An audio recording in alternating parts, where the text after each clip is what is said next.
Hi there, State of Fluxers. This is Matt with State of Flux, here to give you a review for Blue Beetle. This is one that I was really excited to see back in the summertime, but due to scheduling conflicts, much like Mission Impossible Dead Reckoning Part 1, which I just threw a review up for, I was unable to do so. So coming to it on a smaller screen, which I believe this film was originally intended to be a HBO Max movie, was probably somewhat disappointing. This is a film that is kind of in a weird way about a communal experience, so seeing it with a large crowd probably would have benefited the film, because at the end of the day it is a pretty generic movie that is unspeakably flat while having a really rich color spectrum. It has a lot of vibrancy to its visuals. It has a really compelling lead actor and interesting family that surrounds him.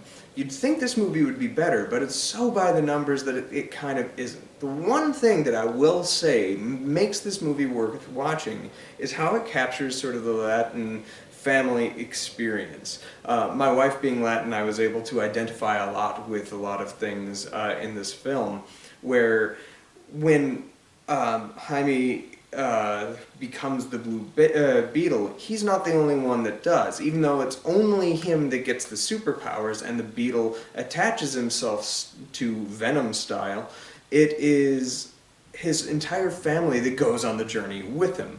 It becomes a communal film.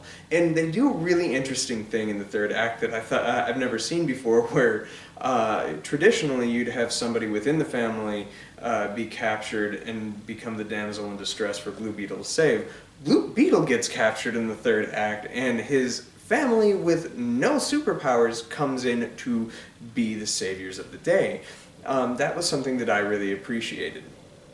The movie does have an offbeat sense of humor. Some of those jokes land, some of them don't.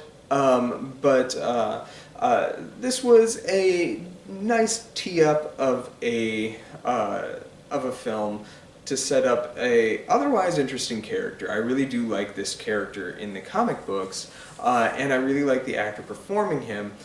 And from what I understand with James Gunn's new DCU, he is one of like 3 people who are going to carry over in as the same character. Now, my understanding is that he's going to be a variant or from a different universe or whatever, but we will see more of him as Blue Beetle.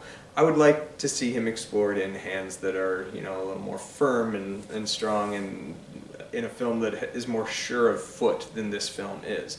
By no means is this bad. It is absolutely passable. This is a film where the word passable was invented for. But let me know what you thought of the film. I've talked to quite a few people that really, really liked this movie or responded well to it, and whatnot. I was hoping to a little bit more, but as I say, it's worth your time. Check out Blue Beetle. It is now streaming on what was formerly known as HBO Max, and I don't appreciate the new name, so I won't call it that. Thanks for watching. Like, subscribe, do all that good stuff. Peace.